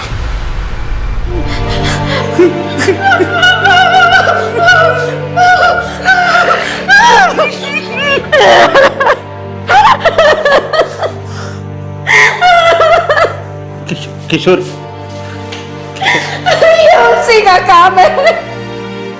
मार दिया उसने मेरे बच्चे को।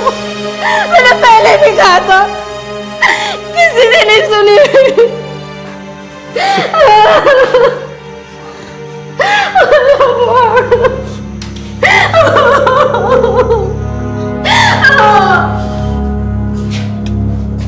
रोहन की बॉडी हमें बकोरी पास के जंगल से मिली। हम अभी इन्वेस्टिगेशन कर रहे हैं। दिलीप जी, मैं आपसे फिर एक बार पूछ रहा हूं, कोई ऐसा है जो आपको चोट पहुंचाना चाहता हो, आपकी किसी के साथ कोई निजी दुश्मनी हो जो आपके बेटे रोहन को इस तरह से गला दबा के मारे? सर, मैं सिंपल सा कॉन्ट्रैक्टर हूँ।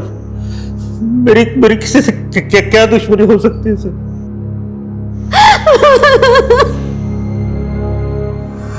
हे बघा, इथे मिसिंग कंप्लेंटची लाइन लगलेली आहे और वैसे भी सरकार 7 साल के बाद मृत्यु का अनुमान लगाकर केस को बंद कर देती है और आपके केस को तो 9 साल हुए हैं। फिर आपका बेटा तो जवान था, अगर जिंदा होता तो लौट कर नहीं आता। लौट कर नहीं आएगा मतलब मर गया क्या? अगर मर गया तो ऐसे पक्की खबर दो ना, तो फिर मैं बार बार आपके यहाँ नहीं आऊंगा।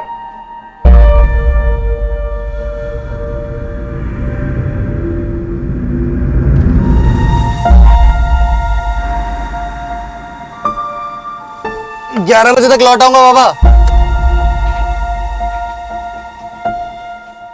स्टॉकर का कुछ पता चला? नहीं सर। अगर स्टॉकर ने ही किडनैप किया था और फिर मार दिया तो मकसद क्या था? कहीं ये कोई साइको किलर तो नहीं?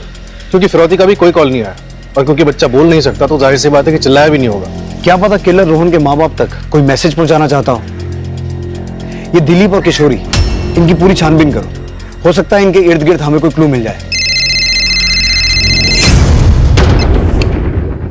हाँ गणेश बोल। साहब, पाटिल नगर में एक चाय वाला है, उसका ऐसे कहना है उसने एक आदमी को रोहन और उसकी माँ का पीछा करते हुए और घूरते हुए देखा है।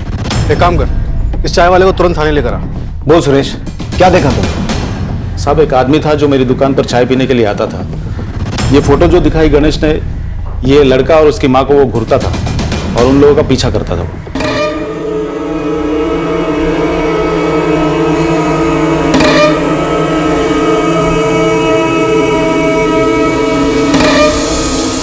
कौन था वो आदमी? इससे पहले भी तेरी दुकान पे कभी आया है? नहीं साहब, वो कुछ दिनों से मेरी दुकान पे आ रहा था। शक्ल याद है? स्केच बनवा सकते हो? जितना याद है बता दूंगा साहब। सर, ये वो स्टॉकर का स्केच है जो किशोरी और उसके बेटे रोहन का पीछा करते हुए देखा गया था। जगह जगह इसके पोस्टर लगवाओ, अपने खबरी नेटवर्क में भी सर्कुलेट करवाओ। इसे जल्द से जल्द पकड़ना होगा।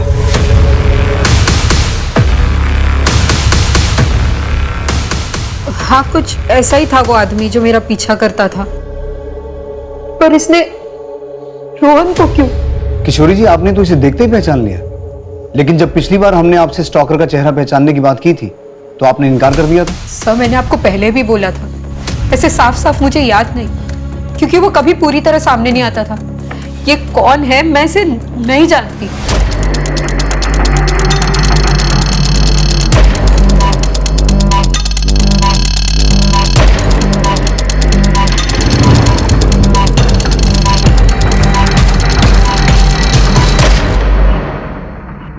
नमस्कार बाबू। बरोबर देख ले, पुलिस ढूंढ रही है इसे। उससे पहले तुम्हें उसे ढूंढना है। आप टेंशन मत लो बाबू, हो जाएगा।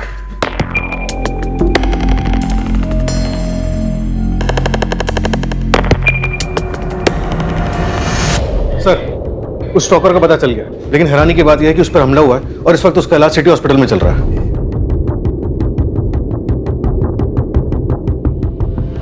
आदमी का नाम सुनील है और उस पर चाकू से वार किया गया था। हथेलियां बाहर आ चुकी थी। वो खुद अपने पेट को समेट कर यहां तक आया था। अब वो खतरे से बाहर है, आप उससे पूछताछ कर सकते हैं। Thank you.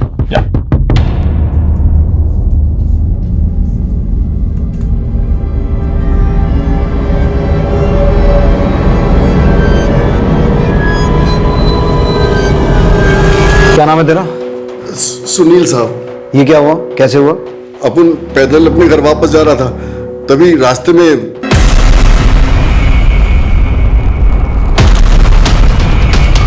तो क्या लगता है तुझे, किसने हमला करवाया ये? अपन का तो किसी से कोई दुश्मनी भी नहीं है साहब। अभी कुछ ही दिन हुए अपन को पुणे आए साहब। ये औरत, इसका पीछा क्यों करता था तू?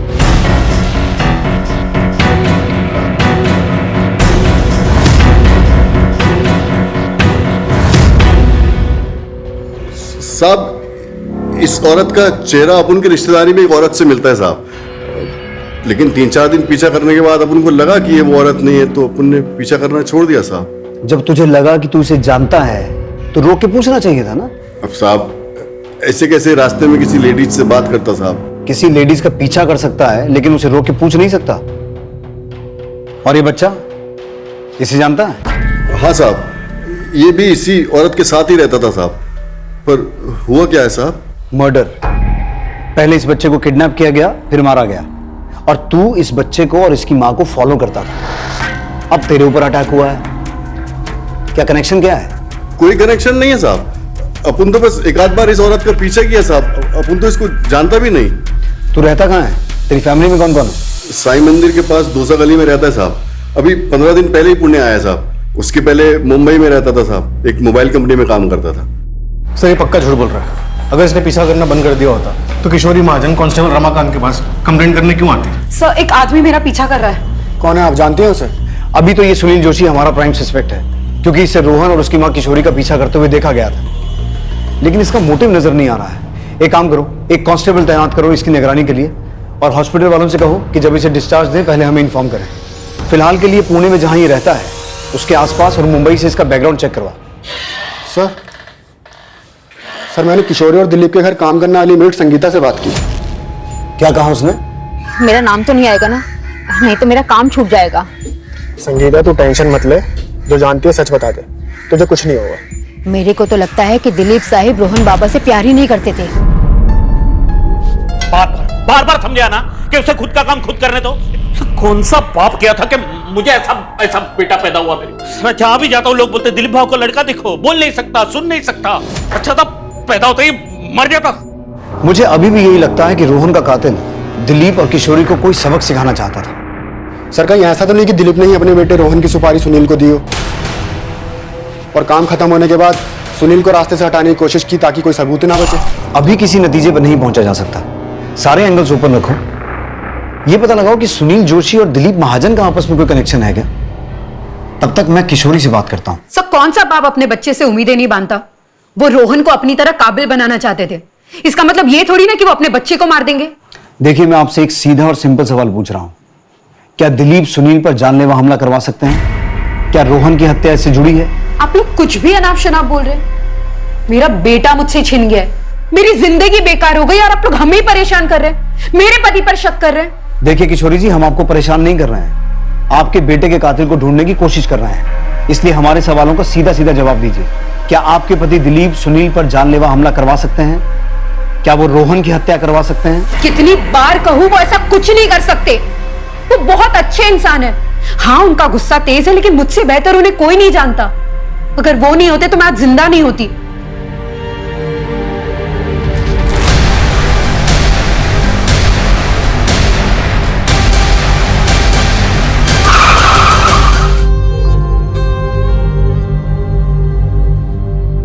आप ही सोचिए, जिसने मेरी जान बचाई, मुझसे शादी की, मुझे सहारा दिया, वो भला अपने बेटी की जान कैसे ले सकता है? अब मुझे आपसे कोई बात नहीं करनी है।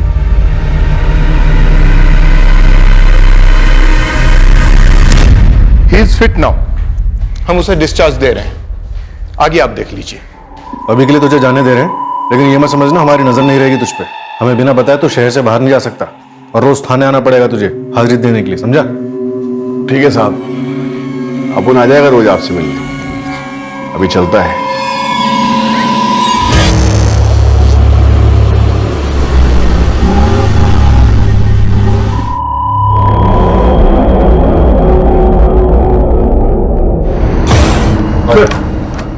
पिछले कुछ दिनों में आसपास के एरिया में जो कंकाल के अलग अलग टुकड़े मिलने के कंप्लेंट्स आ रहे थे, उसमें आज एक और बढ़ोतरी हुई है।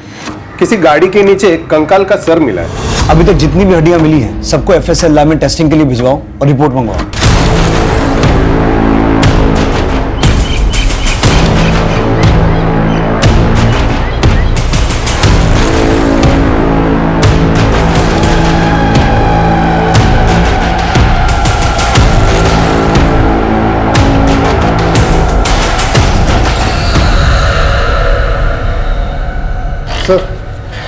सर दिलीप महाजन के बारे में एक बात पता लगी है। सर दिलीप ने हिस्ट्री शीटर दगड़ू सावंत को सुनील को मारने की सुपारी दी थी। नमस्कार बाबू। क्या साहब अंदर आ जाओ। आजा गणेश। साहब कल रात को मैंने सुनील का पीछा किया, वो जंगल में गया था, वहां एक गड्ढे के पास जाके खड़ा हो गया और काफी परेशान लग रहा था साहब। ये सुनील मुझे शुरू से ही गड़बड़ लग रहा है। जब पहले हमने उससे दिलीप के बारे में पूछा था तो उसने कहा कि वो एक दूसरे को नहीं जानते हैं, तो दिलीप ने उसे मारने की सुपारी क्यों दी? दिलीप और सुनील दोनों को उठा और साथ में उस हिस्ट्री चीटर को, क्या नाम है उसका? दगड़ू सावंत। क्या मैं जान सकता हूँ मुझे इस तरह यहाँ लाने का क्या मतलब है? सुनील जोशी से किस बात को लेकर झगड़ा हुआ था? साहब अपन का दिलीप महाजन के साथ कोई झगड़ा नहीं है। अच्छा, रोहन को मारने की सुपारी के पैसों को लेकर झगड़ा हुआ था? सर तुम क्या डोका फिर लायत का? हाँ, मैं अपने रोहन को मारने के लिए सुपारी दूंगा? मामला बिल्कुल साफ है। तुम्हें रोहन पसंद नहीं था, उसका ना बोलना तुम्हें खलता था और तुम जानते थे कि सुनील रोहन और उसकी मां का पीछा करता है। तुमने उसका इस्तेमाल किया, सुनील के हाथों अपने बेटे को मरवाया और तुम्हारा राज सामने ना आए इसलिए तुमने सुनील की भी सुपारी दी। अपन बहुत सीधा साधा आदमी है साहब। मुंबई में मोबाइल कंपनी में काम करता था, इधर पुणे में अपना दुकान खोलना चाहता है। साहब अपन कौन सा एंगल से आपको सुपारी लेने वाला लगता है साहब, वो भी छोटे बच्चे की। सर आप जानते हैं आप क्या बोल रहे हैं? मेरा बच्चा मरा है सर, और उसके कातिल को पकड़ने के बजाय आप मुझ पर शक करें। बार बार एक ही बात दोहरा रहे हो कि मैंने अपने रोहन की सुपारी दी उस सुनील को मारने के लिए। सर मैं 1000 बार कह चुका हूं कि मैं नहीं जानता हूं ये कौन है, सुनील मुनील जो भी है। नहीं जानता ना सुनील को? नहीं। ठीक है,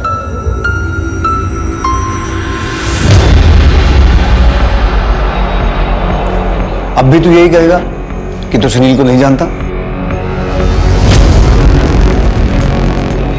बोल।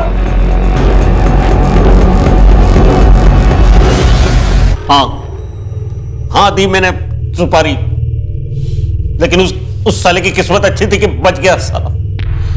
लेकिन अगर दोबारा मुझे मौका मिलेगा ना, मैं उसे छोड़ूंगा नहीं, मार डालूंगा सर उसे। रोहन कैसा भी था लेकिन मेरा अपना खून, बहुत बहुत प्यार करता था मैं उससे, अब भी करता उसे। एक तरफ तो तू अपने बेटे से परेशान था कि समाज में तेरा नाम खराब हो रहा है, दिलीप भाऊ का बेटा बोल सुन नहीं सकता, तो अचानक ये हृदय परिवर्तन कैसे हो गया? देख मैं अभी भी बोल रहा हूं, सच सच बोल। सर मैं सच बोल रहा हूं। आप चाहे तो उनसे दगड़ू से पूछ लीजिए, हम उस तक पहुंचे उससे पहले कोई किसी और ने उस पर हमला कर दिया। हाँ साहब, और मैंने भी बोला ना साहब आपको कि मुझे सुपारी मिली थी, लेकिन मेरे से पहले किसी और ने काम कर दिया। क्या लगता है सर आपको कि दिलीप सच बोल रहा है? कुछ कहा नहीं जा सकता सुहास, आज के जमाने में इंसान किसी भी हद तक गिर सकता है, ऐसे में हमारा काम और कठिन हो जाता है। दिलीप और सुनील इन दोनों के कॉल रिकॉर्ड चेक करो, शायद कुछ सुराग मिले। Right sir. सर एफएसएल से रिपोर्ट आ गई है, इतने दिनों से जो हड्डियां यहाँ वहां मिल रही थी वो किसी एक ही आदमी की, जिसकी उम्र लगभग 25 से 30 के बीच है, और सर ये हड्डियां 9 साल पुरानी है। एक ही आदमी की? कोई 9 साल बाद इन हड्डियों को गड्ढे से निकालकर यहाँ वहां क्यों फेंक रहा है? सर ये सुनील भी 9 साल बाद यहाँ आया है। मुंबई में था यार, एक फैक्ट्री में, मोबाइल की फैक्ट्री में। और गणेश ने सुनील को जंगल में एक गड्ढे के पास खड़े देखा था। सर यही वो जगह है जहां मैंने सुनील को देखा था।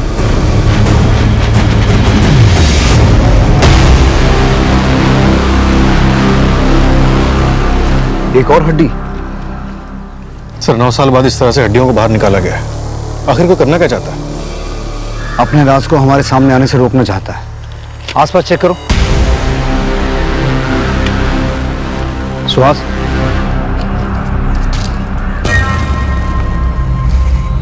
ये तो किसी कार या टेम्पो के टायर के निशान है, और गाड़ी इस तरफ से आई, इसी तरफ वापस गई, और ये रास्ता तो आगे जाके बहुत खराब है। इसका मतलब है इस रूट का जानबूझ के इस्तेमाल किया गया ताकि कोई किसी की नजर में ना आए। हाँ सर, क्योंकि इस रास्ते से तो बड़ी आसानी से आ जा सकता है। आसपास की सभी दुकानें, पेट्रोल पंप, ढाबे, टैक्सी और टेम्पो स्टैंड, हर जगह पूछताछ करो। हर जगह की सीसीटीवी फुटेज चेक करो। हो सकता है किसी ने इस रास्ते से किसी गाड़ी को आते जाते देखा हो। किशोरी को स्टॉक करना, रोहन का किडनैप होना, उसका मर्डर और अब ये गड्ढा, इन सब में एक ही चीज कॉमन है, वो है सुनील। इस सुनील को एक बार फिर उठाओ और पिछले 9 सालों के जितने भी अनसॉल्व मिसिंग केसेस हैं, सबकी फाइल मंगवाओ और इस हड्डी को फोरेंसिक जांच के लिए भेजो। पुणे पुलिस 9 साल पुराने कंकाल के अवशेषों के मिलने और 7 साल के रोहन महाजन के मर्डर के बीच की कड़ी को सुलझाने के बहुत करीब थी। एफएसएल यानी कि फोरेंसिक साइंस लेबोरेटरी की रिपोर्ट आने के बाद पुलिस ने 9 साल पुराने गुमशुदा लोगों के केसेस को चेक किया और 2 लोगों की पहचान हुई। सर, 9 साल पुराने जितने भी अनसॉल्व मिसिंग केसेस हैं, उसमें से ये केस हमारे प्रोफाइल से मैच करता है। 28 साल का गोकुल कदम। गोकुल कदम? इसकी फैमिली से मिलो, पता करो 9 साल पहले की इसकी क्या कहानी। Right sir.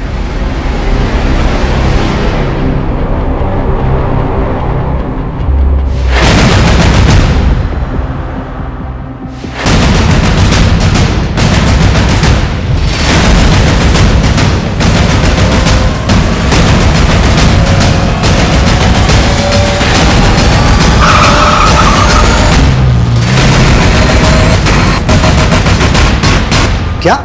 हाँ सर। तुम तो कह रहा था शादी नहीं करेगा। अरे यार, करनी पड़ रही है, बाबा नहीं मान रहे थे। किशोरी की शादी 9 साल पहले इस गोकुल के साथ हुई थी और शादी के कुछ ही दिनों बाद यानी 21 मई 2010 को गोकुल घर से ये कह के निकला कि वो मुंबई को भाड़ा लेकर जा रहा है और आज तक घर वापस नहीं लौटा। ये किशोरी, सुनील और दिलीप, इनके बीच कुछ ना कुछ खिचड़ी तो पक रही है। तुम गोकुल के पिता को डीएनए सैंपलिंग के लिए लेके जाओ, इन तीनों से मैं निपटता हूँ। साहब, मेरे बेटे के बारे में कुछ पता चला क्या? देखिए, हमें कुछ हड्डियां मिली है, एक बार आपका डीएनए सैंपल मैच करा के देखते हैं, शायद जवाब मिल जाए। सर, सुनील कल से हाजिरी पे नहीं आया। मैं उसके घर पे गया था, वहां पे भी नहीं है। उसका फोन भी स्विच ऑफ आ रहा है।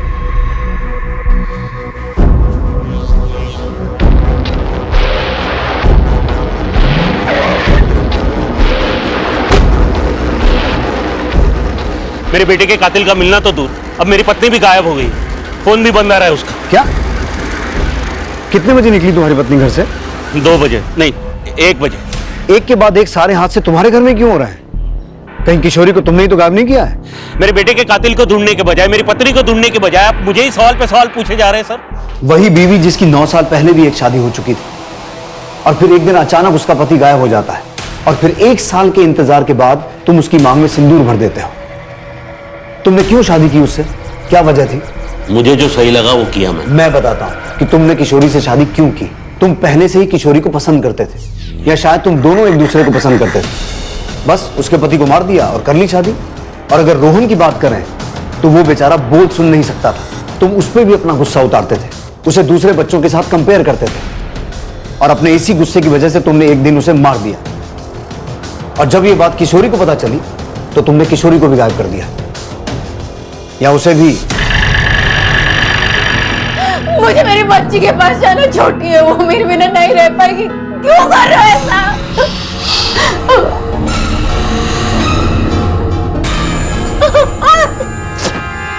मुझे जाने दो। जिस जंगल के गड्ढे से गोकुल कदम के अवशेषों को निकाला गया था, पुलिस ने हाईवे से उस जंगल को कनेक्ट करती हर सड़क पर लगे सीसीटीवी कैमरा के फुटेजेस को घंटों घंटों बैठकर देखा और एक सीसीटीवी फुटेज में उन्हें एक टेम्पो जंगल की तरफ जाता और फिर वापस आता दिखाई दिया और ये टेम्पो किसी पकिया नाम के आदमी का था।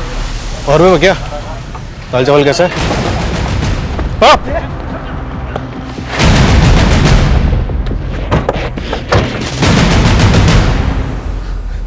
मुंह खोलने के लिए और टाइम चाहिए तो बाद में आता हूं। सब बताता हूँ साहब। सब एक आदमी ने मेरा टेम्पो किराए पे लिया था। इन दोनों में से कौन था? में से कोई नहीं था साहब। तो बोल, कौन था?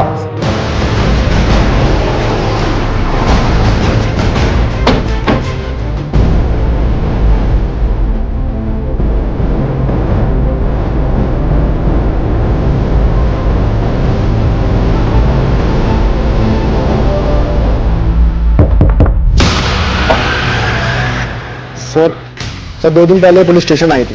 कोई भी तो नहीं है मैडम। सर दिलीप ने हिस्ट्री शीटर दगड़ू सावंत को सुनील को मारने की सुपारी दी थी। आप लोग यहाँ पे?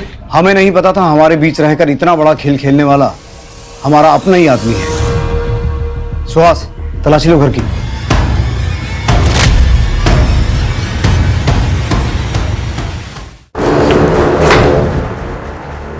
अब सिर्फ सच बोलना बेहतर होगा तेरे लिए। बोल, 9 साल पहले गोकुल और अब रोहन को क्यों मारा, और सुनील और किशोरी को बंदी बना के क्यों रखा था? उनके साथ क्या संबंध है तेरा? सब बताता हूँ, लेकिन सर एक बात है कि मैंने रोहन को नहीं मारा है। बाकी सब कुछ बताता हूँ। किशोरी और मेरे भी संबंध थे। हम दोनों एक दूसरे से प्यार करते थे। मैं तुमसे प्यार करती हूँ रमाकांत, किसी और से शादी कैसे कर सकती हूँ? शादी कर ले उससे, लेकिन सोना मत। आगे जो करना है वो मेरे पर छोड़ दे। अगर उसके साथ सोई ना तो फिर देख लेना। जाति अलग होने की वजह से घर वाले राजी नहीं थे, इसलिए हम शादी नहीं कर सकते थे। फिर एक दिन किशोरी के पिता ने गोकुल से उसकी शादी कर दी। हमने पहले ही तय कर लिया था कि शादी भले ही गोकुल से हो जाए, लेकिन वो रहेगी सिर्फ मेरी, और वक्त आने पर हम शादी कर लेंगे। मैंने रमाकांत की बात मान ली और तय कर लिया कि मैं गोकुल से दूर ही रहूंगी और उसे भी अपने करीब नहीं आने दूंगी। अब आज क्या हुआ है? सर दर्द है। एक और बहाना। 15 दिन हो गए हमारी शादी को। अगर यही सब करना था तो शादी क्यों की? लेकिन गोकुल का गुस्सा बढ़ता गया और एक दिन सर मैंने ही एक फर्जी नंबर से गोकुल को फोन किया और उसकी टैक्सी मुंबई के लिए बुक की। तुम टैक्सी चलाते हो ना? हाँ साहब, मुंबई जाना है। चलेंगे ना साहब? रात तक वापस आ जाएंगे। मुंबई का भाड़ा है। मैं बस यूं गया और यूं आया। जब वो उस जगह पहुंचा तो मैंने सुनील के साथ मिलकर उसको मार दिया। मैंने गोकुल की गाड़ी तालाब में धकेल दी थी। सब कुछ रफा दफा हो गया था। सुनील मुंबई चला गया था, पर मैं और किशोरी एकदम से शादी नहीं कर सकते थे। कहीं ना कहीं से हमारे ऊपर शक जा सकता था। मेरा पुलिस में सिलेक्शन हो गया। मैं ट्रेनिंग के लिए चला गया। मेरी ट्रेनिंग के दौरान किशोरी के पिता ने उसकी ज़बरदस्ती दूसरी शादी करा दी थी। हमारे अंदर दोबारा से किशोरी की शादी तोड़ने की हिम्मत नहीं थी। फिर 9 साल बाद हमारी ज़िंदगी में सुनील वापस आ गया। उसने किशोरी का पीछा करना शुरू कर दिया और उसको ब्लैकमेल करने लगा। मुझे 5 लाख रुपए दे दे और अपनी गृहस्थी बचा ले और मेरी बसने दे, वरना मैं ऐसे ही तेरा पीछा करता रहूंगा और घर पहुंच जाऊंगा। किशोरी मुझसे मिलने थाने आई। किशोरी तुम? सुनील वापस आ गया और ब्लैकमेल कर रहा है। मैं नहीं चाहती कि हमारी जिंदगी बर्बाद हो जाए। कुछ करो रमाकांत। वो कंप्लेन करने के बहाने थाने आई और पीछे से अपने पति दिलीप को भी बुला लिया ताकि किसी को शक ना हो। फिर मैंने सुनील को मरवाने के लिए उस पर हमला करवाया, लेकिन वो बच गया। फिर मैंने झूठी कहानियां बनाकर शक की सुई दिलीप महाजन की तरफ घुमा दी। बराबर देख ले, पुलिस ढूंढ रही है इसे। आप टेंशन मत लो, हो जाएगा। मैंने पूरी कोशिश की कि पुलिस सुनील को ना छोड़े, लेकिन उसके खिलाफ सबूत ना मिलने के कारण उसको छोड़ना पड़ा। मुझे पता था कि वो गोकुल की बॉडी को लेकर मुझे अब ब्लैकमेल करेगा, इसलिए मैंने 9 साल पहले दफन की हुई गोकुल की बॉडी को निकाल लिया और कंकाल के टुकड़े इधर उधर फेंक दिए। सुनील के लिए मेरा शक यकीन में बदल गया जब मैंने उसे गड्ढे के पास देखा। मैंने सुनील को उठाया और बंदी बनाया और उसको समझाया कि वो चुप रहे, लेकिन वो नहीं माना, तो इसलिए मैंने उसकी ज़बान ही काट दी। और किशोरी के अपहरण के पीछे का क्या ड्रामा है? वो मुझसे मिलने आई थी, लेकिन वो गन ले आई। उसे लग रहा था इन सब के पीछे का जिम्मेदार मैं हूँ। अपने बच्चे के अपहरण से वो हताश हो चुकी थी। उसने बिना मुझसे पूछे आप लोगों से कंप्लेन कर दी। रोहन की हत्या और सुनील के पीछे पड़ जाने के बाद वो पूरी तरह से टूट गई थी। मुझे डर था कि वो अपने बच्चे के गम में सारी सच्चाई आपको ना बता दे, इसलिए मैंने उसको भी किडनैप किया।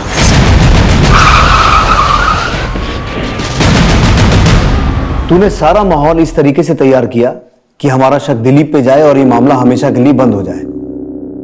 पर तू भूल गया कि हम पुलिस वाले राख से भी आग निकाल लेते हैं।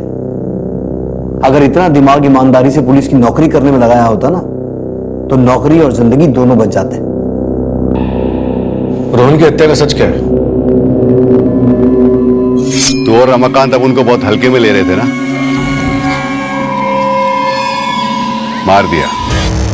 मार दिया अपन तेरे बेटे को।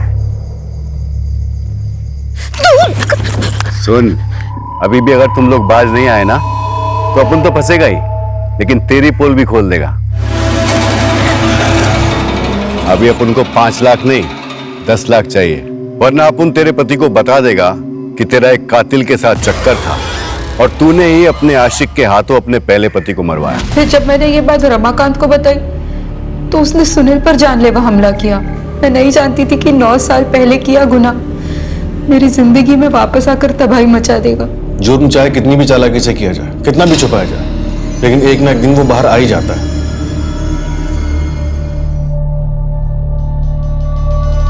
आत्महत्या करने की कोशिश ढूंढता क्या? हाँ, मेरे साथ इतनी जिंदगी गुजारने के बाद इतना सब कुछ छुपाया तो मुझे एक बार कहा होता, एक बार तो आज हमारा रोहन ना जिंदा होता। किशोरी, लेकिन तुम्हें तो ना मुझसे प्यार है, रोहन से, ना ही रामेश से। ये सब झूठ है, मुझे आपसे सच्चा प्यार है और इसी सच्चे प्यार को खोने के डर से मैंने आपसे सब कुछ छुपाया। मुझे माफ कर दो।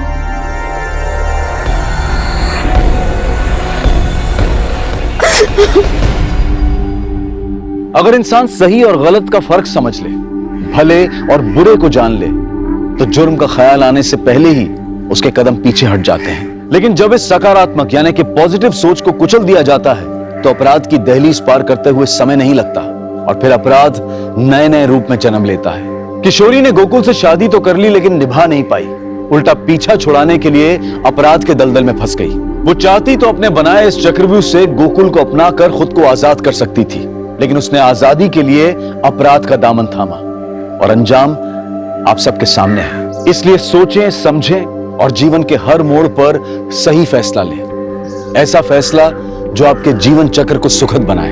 अब मैं अनूप सोनी आपसे विदा लेता हूं, फिर मुलाकात होगी क्राइम पेट्रोल सतर्क के ब्लैक हेडलाइंस अध्याय में एक और नए केस के साथ। और याद रखें, क्राइम और आपके बीच में सिर्फ इतना फर्क है कि आप कितने सतर्क हैं। सतर्क रहें, सुरक्षित रहें। जय हिंद। इस तरह के और भी एपिसोड देखने के लिए हमारे चैनल को सब्सक्राइब करें और बेल आइकन दबाना ना भूलें।